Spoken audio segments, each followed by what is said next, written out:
사랑하는 성도 여러분들, 우리가 이 성경을 묵상할 때요, 우리가 성경을 묵상할 때 가장 유의해야 할 점은 바로 이 말씀을 쓴 저자의 참 의도가 무엇인가, 바로 그것을 잘 파악해야 한다는 점입니다. 저자 중심 해석이라고 성경 해석학의 용어인데요, 이 성경을 기록한 저자가 독자로 하여금 깨달아 알고자 하는 것은 도대체 무엇인가? 특히 단순한 역사적 사실만을 기록한 이 에스더서가 과연 우리에게 전하고자 하는 그 메시지는 바로 무엇인가 하는 점이죠. 그런데요, 여기서 중요한 사실은 이 에스더 4장을 포함해서 전체 에스더서는 결론적으로 하나님의 섭리, 하나님의 통치에 관한 그러한 이야기를 하면서도 정작 하나님이란 이름은 단 한 번도 등장을 하지 않습니다. 전체 성경 66권 중에 하나님 또한 여호와라는 이름이 한 번도 등장하지 않는 말씀이 바로 이 에스더서라는 거예요. 그래서 이 에스더서를 정경에 포함시켜야 될지 말아야 될지에 대한 참 논쟁이 많았는데요, 루터와 칼빈과 같은 종교개혁가들, 그들이 성경 주석을 쓸 때 아예 이 에스더를 빼고 쓰기도 했었습니다. 그런데 이 에스더서가 하나님 명칭이 한 번도 등장하지 않음에도 바로 백성들의 고난과 핍박, 그리고 믿음의 강구와 부르짖음에 따른 구원의 은혜, 즉 이 땅에서 백성을 향한 하나님의 놀라운 은혜와 섭리를 우리는 이 에스더서 전체를 통해서 살펴볼 수가 있다는 거예요.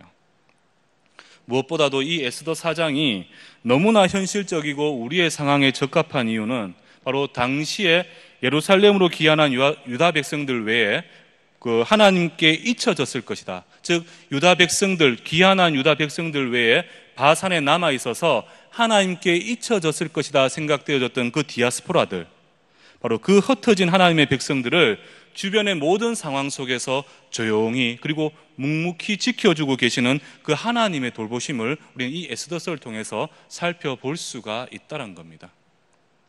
이 세상에서 다른 어느 누구보다도 주목받지 못하고 하나님의 사랑과 은혜에서 소외되었을 것만 같은, 더 나아가 세상으로부터 또 교회에서마저도 버림받았을 것이라 생각되어지는 수많은 낙심하고 좌절하고 있는 우리와 같은 이러한 이들에게도 그럼에도 불구하고 여전히 하나님은 너를 잊지 않고 계신다. 하나님께서는 단 한 영혼도 포기하지 않고 끝까지 그 길을 지켜주고 계신다. 이 사실을 이 에스더를 통해서 우리는 살펴볼 수가 있습니다. 그리고 그 하나님의 섭리는요, 유대인들이 특별한 위험을 맞이하게 될 때, 특별히 오늘 우리 나눌 말씀에 보면 하만의 계략과 그에 따른 유다 백성들의 진멸의 위험이 있지 않습니까?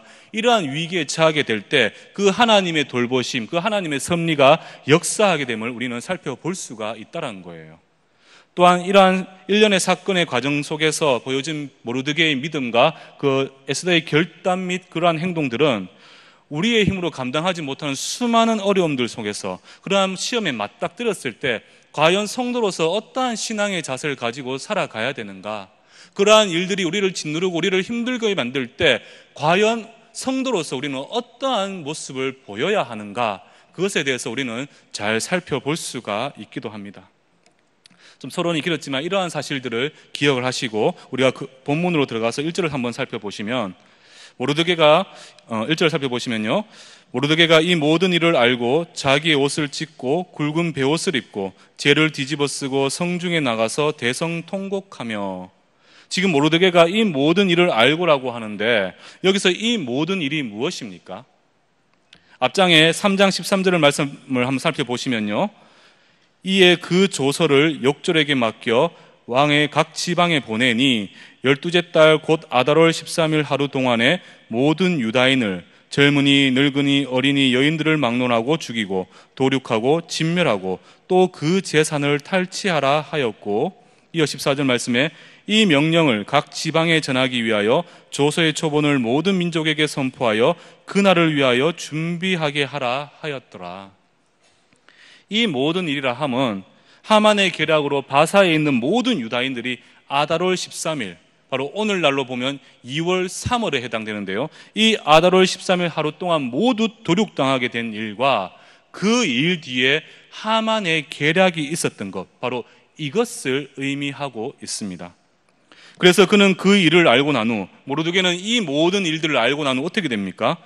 바로 1절에서 보셨던 바와 같이 굵은 베옷을 입고 죄를 뒤집어 쓰고 성중에 나가서 대성통곡하며, 바로 굵은 베옷을 입고 죄를 덮어 쓰고, 이러한 행위들은 당시의 슬픈 일 혹은 억울한 일을 당했을 때 슬픔을 표현하는, 바로 감정을 표현하는 그러한 행동들입니다. 오늘 본문의 경우에는 어떠한 큰일을 맞이했을 때, 바로 하만의 이러한 큰 계략을 맞이했을 때 자신의 무능력함을 드러내고는 오직 하나님만이 자신들을 위기에서 건질 수 있음을 이렇게 베옷을 입고 죄를 뒤집어 쓰며 통곡하면서 하나님 앞에 표현을 하고 있는 것이죠. 지금 모르드게는 하만 앞에서 자신의 행동으로 인해 어떻게 됩니까? 모든 유다인들이 죽게 되는 그러한 상황에 놓였지 않습니까? 죄책감으로든지 하나님 앞에 이 상황을 알리고자 하는지 그 분명한 의도는 알 수는 없어요. 그러나 지금 자신의 극한적인 슬픔과 이 염려하는 이 모든 것들을 이러한 모습들을 통해서, 이러한 감정을 표현함을 통해서 하나님 앞에 내보이고 있다라는 겁니다. 이러한 모습은요, 우리가 3절에 보게 되면 왕의 조서가 각 지방에 이르게 되자 모든 유다인들, 즉 바산에 남아있는 모든 유대인들 또한 이렇게 하나님 앞에서 극도의 슬픔과 회개의 모습을 보이게 됩니다. 그런데 우리가 여기서 한 가지 짚고 넘어가야 하는 것은 모르드게가 그렇게 행동한 이유가 무엇이냐는 겁니다. 왜 앞장에서 그는 하만에게 무릎을 꿇지 않아서 왜 이러한 사단을 일으켰냐는 것이죠. 그런데요, 그 이유를 한번 살펴보면 다른 게 아니라 딱 한 가지 때문입니다. 바로 무엇이냐 하면 신앙의 절개 때문입니다. 신앙의 절개. 절개가 무슨 뜻인지 알고 계시지 않습니까? 신앙의, 그리스도인으로서의 믿음의 절개 때문입니다. 하나님의 백성으로서 저 이방인들 앞에서 하나님의 그 선민의 그 정체성을 지키고 하나님의 영광을 드러내기 위한 그 신앙의 절개 때문이란 거예요. 그 이유 하나 때문에 모르드게와 바사에 남아있는 모든 유다인들이 죽음의 위기에 처하게 되었다는 것이죠. 저는 이 상황을 보면서요, 1장부터 지금 4장 앞쪽까지 제가 성경을 읽고 묵상하면서 제 스스로에게 질문을 한 가지 던졌습니다. 왜 하나님은 당신의 영광을 위해서 일하고 그 믿음의 절기를 지키기 위해서 수고하고 노력하는데 왜 이러한 이들에게 시련과 아픔과 역경을 허락하시는 것일까? 왜 믿는 자가 더 온전한 신앙을 지키려고 할 때마다 이러한 고난을 우리가 이러한 고난을 겪을 수밖에 없는 것일까? 아마 이러한 질문들은 지금의 시대를 살아가는 우리는 한 번쯤은 스스로에게 자문해 보았을 법한 그러한 질문일 겁니다. 저는 가끔 저랑 친한 타지에 사는 청년들이 있는데요, 그들과 한 번씩 교제도 나누고 또 이러한 한 번씩 제가 상담도 하고도 하는데, 그때마다 한 번씩 그 친구들 저에게 던지는 질문이 있습니다. 목사님, 저는 교회 생활 정말 열심히 합니다. 대학생 할 때부터 저는 선교단체도 들어갔고 교회 일이라면 주일날 새벽부터 와서 교회를 내일처럼 수고하고 노력을 했습니다. 그런데 왜 자꾸 그렇게 수고하고 철저히 하나님의 백성으로 살아가려고 할 때마다 나에게 힘들고 고난과 어려운 일이 생기는 건가요? 교회를 열심히 하다 보면 물론 공부할 시간이 좀 없기는 하지만 그래도 하나님 위해서 그렇게 열심히 하는데 왜 자꾸 저는 시험에 떨어지고, 또 직장에서 정직한 하나님의 백성으로서 정직한 그 삶을 살아가려고 정직하게 하려고 행동할 때마다 왜 자꾸 나는 곤란을 겪을 수밖에 없습니까? 이러한 질문들을 저에게 가끔 할 때가 있습니다. 아마 여러분들도 이러한 질문들 한 번씩 충분히 공감이 되고 이해가 되실 거예요. 왜 그렇겠습니까? 지금 모르드게는 하나님의 백성이라는 그 신앙의 절기를 지키려고 노력을 했는데 왜 민족 전체가 이러한 시련을 겪을 수밖에 없을까요? 제가 예전에 본 영화 중에 감명 깊게 본 영화가 하나 있습니다. 바로 제목이 God is not dead, 신은 죽지 않았다라는 영화입니다. 아마 보신 분들도 많이 계실 건데, 그 내용을 제가 간단히 말씀드리면요, 휘튼이라는 독실한 기독교 청년이 있습니다. 그 청년은 새내기 대학생인데 첫 철학 수업 시간에 들어갔는데 그곳에는 레디슨이라는 철학 교수가 있었습니다. 그런데 그가 모든 학생들을 불러놓고 종이를 한 장씩 주면서 한 가지 요구하는 것이 있는데, 그것이 무엇이냐면 어떠한 글을 쓰라고 하는 겁니다. 한 문장을 쓰라고 하는 겁니다. 그 문장이 무엇이냐면 바로 God is dead. 신은 죽었다. 이것을 쓰라고 강요를 합니다. 보통 우리가 미주권에서 God이라고 하면 다른 신을 의미하는 것이 아니라 바로 하나님을 의미하고 있습니다. 기독교의 하나님. 지금 레드슨 교수가 이렇게 쓰라고 이야기하니까 독실한 기독교 신자인 그 휘튼이라는 친구는 자신의 신앙과 믿음으로 보았을 때 결코 그럴 수 없다고 교수와 대립각을 세우게 됩니다. 여기서 자존심의 상처를 입은 그 레디슨 교수는 결국 어떻게 하냐 하면 휘튼이라는 학생으로 하여금 하나님의 존재에 대해서, 그 하나님의 존재에 대해서 수업 시간에 증명해내지 못하면 낙제를 시켜버리겠다. 다른 시험이나 이런 거 다 필요 없고 네가 수업 시간에 하나님을 증명해내지 못하면 난 너를 낙제시켜버리겠다. 그렇게 엄포를 놓아버립니다. 물론 결론은 레디슨 교수의 진솔한 신앙의 고백을 통해서 아름답게 잘 마무리되긴 하지만 여기서 우리가 한 가지 살펴보아야 될 것은 이 땅에서 우리가 믿음을 지켜나가다 보면, 그리고 신앙의 절개를 지키다 보면 우리도 이러한 시련과 고난에 빠질 위험이 있다는 거예요. 한 번쯤은 우리 또한 우리의 믿음을 지키는 그 과정 속에서 이러한 어려움에 처할 수가 있다는 겁니다. 자신의 신앙에 따라 신은 죽지 않았다라고 당당히 고백한 이 히튼이라는 학생도 결국은 어떻게 됩니까? 낙제라는 커다란 난간에 봉착되지 않습니까? 하나님의 백성이라고 해서 모든 게 형통할 수는 없다라는 거예요. 오늘 말씀도 이 모르드게 유다인으로서 그 신앙의 절개, 그 하나님의 선민으로서의 그 정체성을 지키려고 노력한 것일 뿐인데 그 이유로 어떻게 되는 겁니까? 모든 남아있는 유다인들이 죽게 되었다는 겁니다. 바로 그 한 이유 때문에. 왜 이러한 시련이 과거나 바로 지금의 우리에게 계속적으로 일어나고 있는 것일까? 그때마다 제 스스로에게 던지는 답이 하나 있습니다. 우리가 성경을 읽다 보면요, 하나님이 우리에 대한 그 사랑의 방법을 가장 잘 표현한 한 단어가 있습니다. 바로 영어로 nevertheless, 바로 그럼에도 불구하고라는 단어입니다. 그럼에도 불구하고. 하나님의 입장에서 볼 때는요, 우리가 죄인임에도 불구하고 우리를 사랑하시고, 성도의 입장에서 볼 때는요, 우리의 눈앞에 홍해 바다가 있다 할지라도 그럼에도 불구하고 그 바다를 갈라서도 백성을 건너게 하시는 하나님의 사랑, 저는 이렇게 정의를 내리고 있습니다. 쉽게 말씀드리면 하나님은 그분의 모든 창조물을 돌보시고 보살피고 계시며 특별히 그분은 당신을 믿는 자기의 백성을 끝까지 돌봐주신다. 이것이 바로 하나님이 이 땅을 향한 그분의 섭리라는 것입니다. 그런데요, 이것이 백성들과 성도들에게 있어서 재앙이나 시련이 일어나지 않는다는 것을 의미하는 것이 아닙니다. 충분히 하나님의 섭리 안에 이 땅을 살아간다 할지라도 그 안에서도 하나님의 백성들에게 이러한 어려움들이 충분히 일어날 수가 있다는 거예요. 예수님도, 예수님의 제자들도 하나님의 일과 그 사역을 감당하면서도 그 와중에 수많은 핍박과 고난을 당했지 않습니까? 그렇다고 해서 하나님의 돌보심이라는 그 섭리가 이 땅에서 사라지는 것이 결코 아니라는 거예요. 시편 34편 19절 말씀에 보면요, 의인은 고난이 많으나 여호와께서 그 모든 고난에서 건지시는도다. 시편 37편 23절 24절 말씀에 보면 여호와께서 사람의 걸음을 정하시고 그의 길을 기뻐하시나니 그는 넘어지나 아주 엎드러지지 아니함은 여호와께서 그의 손으로 붙드심이로다. 의인도 고난을 당할 수가 있습니다.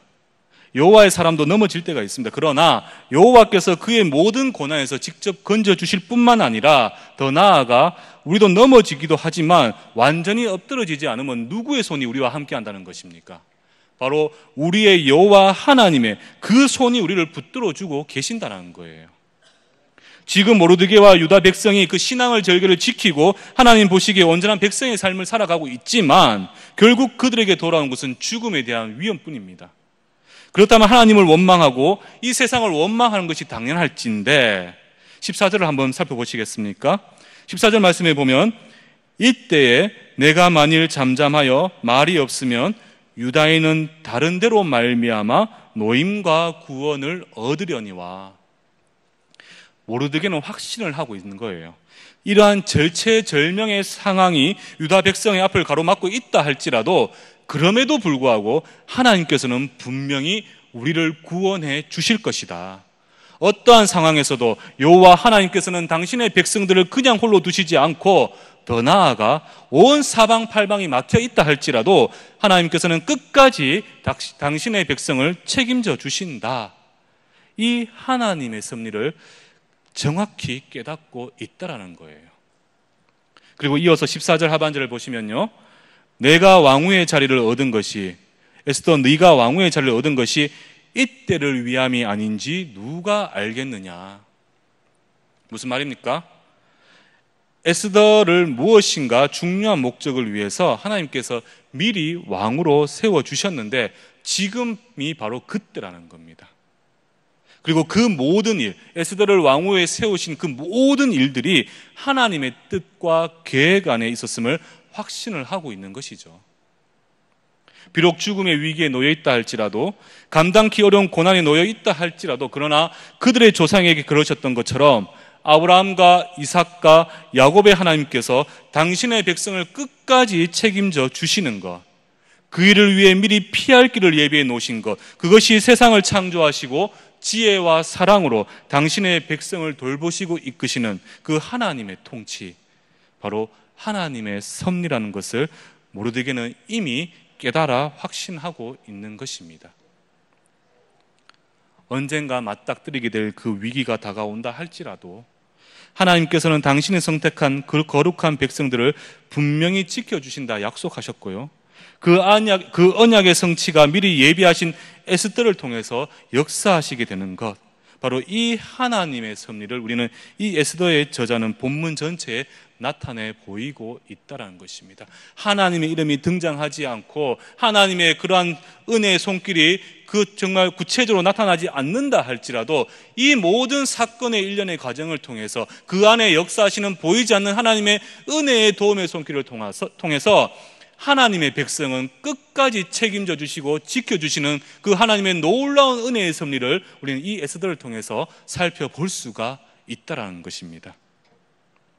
더 놀라운 것은요, 이 은혜와 섭리, 그 하나님의 백성을 돌보시는 그 은혜와 섭리가 긴 시간이 흘러 지금도 우리에게도 동일하게 역사하고 있다는 것입니다. 믿으십니까? 자, 이러한 모르드게의 믿음과 확신에 비해서 우리가 에스더는 자신이 처한 현실로 인해 어떻게 됩니까? 심각한 고민에 빠지게 됩니다. 11절 말씀을 한번 살펴보시면, 왕의 신하들과 왕의 각 지방 백성이 다 알거니와 남녀를 막론하고 부름을 받지 아니하고 안뜰에 들어가서 왕에게 나가면 오직 죽이는 법이요 왕이 그 자에게 금규를 내밀어야 살 것이라. 이제 내가 부름을 입어 왕에게 나아가지 못한 지가 이미 30일이라 하라 하니라. 지금 에스더가 왕에게 나아가지 못한 날이 며칠이라고 합니까? 무려 30일이나 되었다고 합니다. 왕후였음에도 불구하고 왕의 부름을 30일 동안 받지 못했다는 거예요. 이 당시 수많은 처첩을 거느렸던 왕 군정 시대를 생각하면 그것은 이미 왕의 머리에서, 기억에서 에스더는 이미 잊혀졌다는 것입니다. 그래서 왕의 관심에서 멀어진 지금 이러한 법도를 알면서 왕에게 나아가는 것은 거의 자살행위나 다름없다, 지금 이렇게 이야기를 하고 있는 거예요. 한마디로 그녀는 왕으로서 자신이 왕후의 자리에 있지만 자신이 할 수 있는 일은 아무것도 없다는 것을 모르드게에게 설명을 하고 있습니다. 그럼에도요, 13절과 14절 말씀을 통해서 모르드게의 구원에 대한 그 확신과 에스더 또한 왕후이기 전에 누구였습니까? 바로 유다 백성임을 깨우쳐 줌을 통해서 그녀로 하여금 마음에 큰 결단을 하도록 해주는데요, 15절 말씀에 보면 에스더가 모르드게에게 회답하여 이르되, 16절에 당신은 가서 수산에 있는 유다인을 다 모으고 나를 위하여 금식하되 밤낮 3일을 먹지도 말고 마시지도 마소서.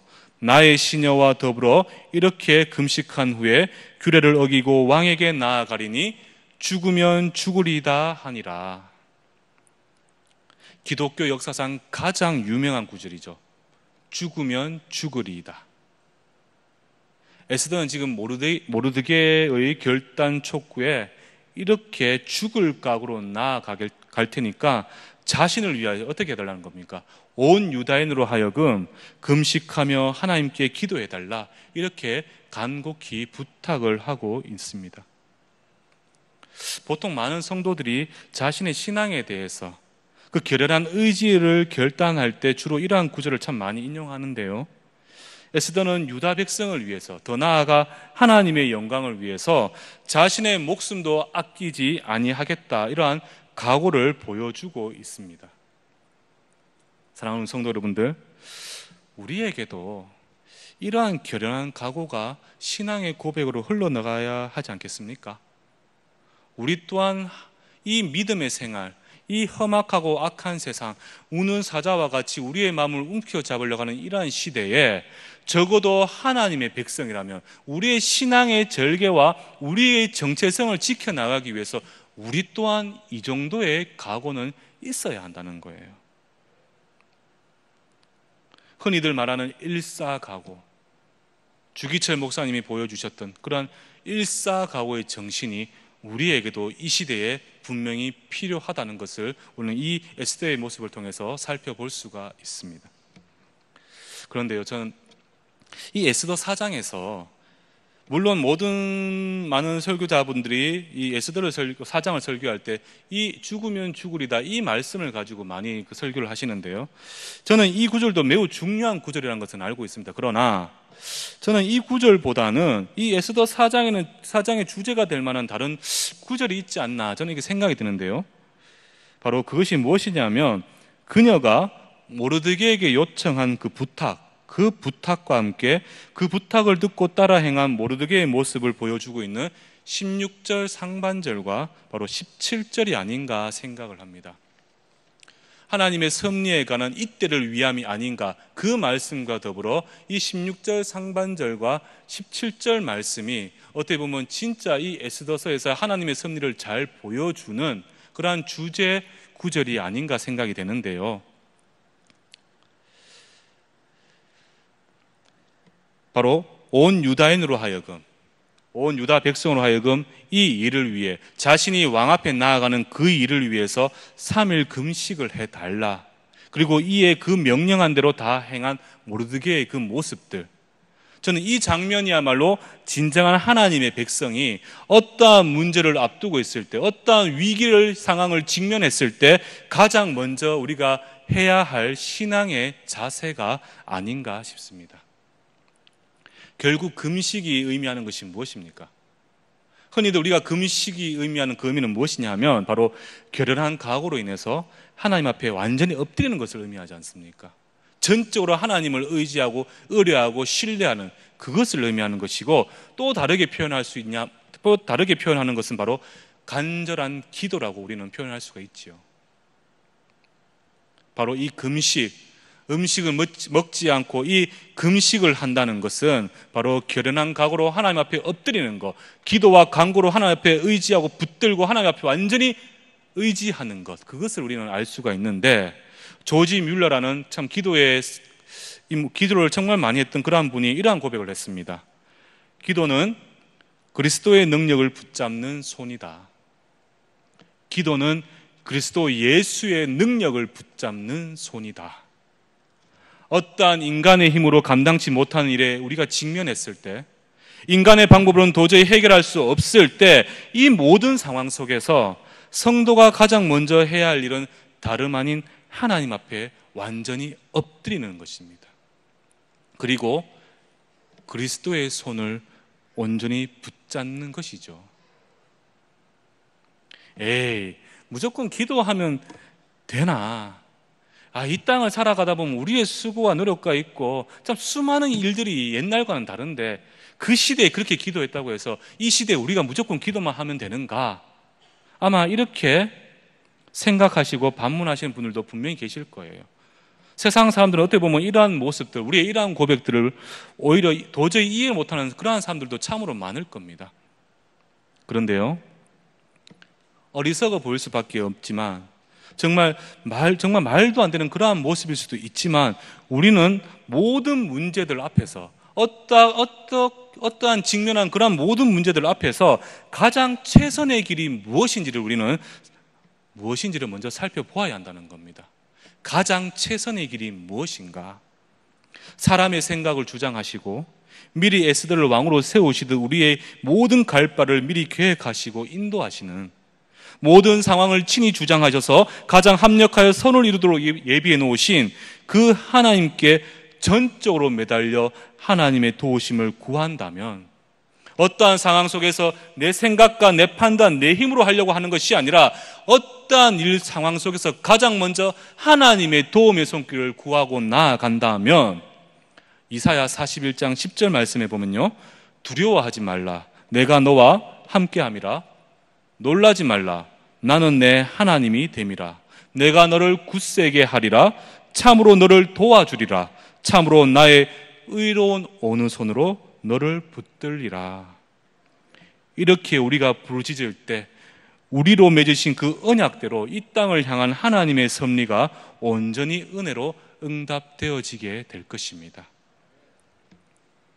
하나님의 보이지 않는 그 에베네셀의 도움의 손길, 그 손길이 친히 역사하셔서 이 모든 상황과 일들을 가장 선하게 만들어 놓으신다는 거예요.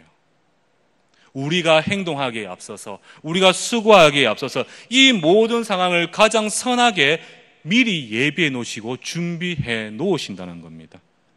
우리는 그 일을 위해서 그 모든 일을 먼저 주님께 의지하고 아뢰고 신뢰하고 그리고 가만히 있는 것이 아니라 우리 또한 최선을 다하고 수고하고 노력하면 되는 것입니다. 그 후에 모든 일의 완성은 우리의 영역이 아니라 바로 하나님이 만들어 가시는 그 영역 안에 있다는 것입니다. 믿음으로 하나님의 옷자락을 붙드십시오. 우리는 그 방법밖에 없습니다. 정말 우리의 힘으로 감당하지 못하고 정말 막막할 수밖에 없는 그러한 상황들, 모르드게가 처하고 유다 백성이 처한 그 어려운 상황들, 죽을 수밖에 없고 민족 자체가 진멸할 수밖에 없는 그러한 상황에 놓였을 때 모르드게는요, 그럼에도 불구하고 하나님께서는 자신들을 구원해 주실 거라는 그 믿음의 확신이 있었을 뿐만 아니라 그 확신을 가지고 에스더에게 고백을 했을 때 에스더는 어떻게 합니까? 결연한 의지로 자신의 일을 행하기 전에 먼저 자신을 위해 기도해달라, 하나님께 간구하고 부르짖어달라, 그렇게 고백을 함을 통하여 이 모든 일을 만들어 가신 그 하나님을 의지하는 그러한 신앙의 모습을 우리에게 보여주고 있는 것입니다. 제가 말씀을 마무리하도록 하겠습니다. 사랑하는 성도 여러분들, 이 땅에는요, 눈에 보이지는 않지만 이 세상을 창조하신 그 하나님 그분만이 다스리고 운행하시는 그 섭리가 있습니다. 그 섭리에는 무엇이 포함되어 있냐 하면 당신이 택한 그 백성들을 친히 돌봐주시고 그 모든 발길을 인도해 주시는 그분의 은혜가 포함이 되어 있다는 거예요. 바로 우리와 같이 선택되어지고 택함받고 하나님께 구원받은 이 백성들을 친히 돌봐주시고 그 길을 미리 인도해 주시고 예비해 놓으신 그 하나님의 놀라운 은혜가 그 섭리 안에 포함되어 있다는 것입니다. 에스더를 미리 왕으로 세우고 그때를 미리 예비케 하신 그분의 인도하심 또한 하나님의 놀라운 섭리라는 것이죠. 우리는 그 섭리 아래 그분의 은혜로 이 땅을 살아가고 있는 것입니다. 1분 1초도요, 내 힘과 내 능력으로 이 땅을 살아가는 것이 아니라 그 하나님의 섭리와 그 하나님의 통치하심 아래 그 손에 붙들림을 받아서 우리는 이 땅을 살아가고 있다라는 것입니다. 그렇기에 때로는 우리에게 시련과 역경이 다가온다 할지라도, 그러한 어려움들이 닥쳐올 때도 있지만 우리가 두려워할 필요가 없는 것은 넘어지기는 하나 엎드러지지 않도록 우리의 손을 하나님께서 친히 붙들어주고 계시기 때문입니다. 예전에 하나님과 우리와의 그 관계에 대해서 담임 목사님께서 말씀하실 때 이렇게 표현하셨지 않습니까? 비록 내가 하나님의 손을 놓는다 할지라도 비록 유다 백성들이 예루살렘에 귀환하지 못하고 여전히 바사 제국에 뿔뿔이 흩어져 남아있다 할지라도, 하나님께 잊혀졌을 거라 우리 스스로는 생각한다 할지라도 하나님께서는 그 손을 결코 놓고 있지 않고 계신다는 거예요. 우리가 부족하면 부족한 대로, 죄를 지으면 죄를 지은 대로, 그럼에도 불구하고 우리를 선하게 인도하시고 지켜 보호해 주시기 때문에 우리는 그 하나님만을 붙들고 의지하며 살아가면 된다는 것이죠. 그것을 위해 어떠한 문제에 직면했을 때 한 줌도 안 되는 알량한 내 생각, 내 판단, 내 능력을 의지할 것이 아니라 먼저 그 모든 문제를 우리의 아버지께 먼저 아뢰고 그분의 도우심을 구한다면 내가 생각하는 것도, 내가 행동하는 것도, 내가 판단하는 이 모든 상황도 주권적으로 친히 주장하셔서 우리로 하여금 가장 합력하여 선을 이룰 수 있는 그 결과를 우리에게 허락해 주실 것입니다. 2500년 전에 보이지 않는 그 에베네셀의 손길로 에스더와 유다 백성을 친히 지켜주셨던 것처럼 그 하나님께서 그때의 하나님이 지금의 하나님과 다름이 아니고 똑같은 분이십니다. 그 하나님께서 우리의 모든 상황을 지켜주시고 이후에 모든 우리의 후손의 발걸음도 함께 해주신다는 것, 그것을 꼭 기억하시고 하나님을 온전히 믿고 신뢰하며 살아가실 수 있는 귀하고 복된 우리 내일교회 성도들 되기를 주님의 이름으로 축복합니다.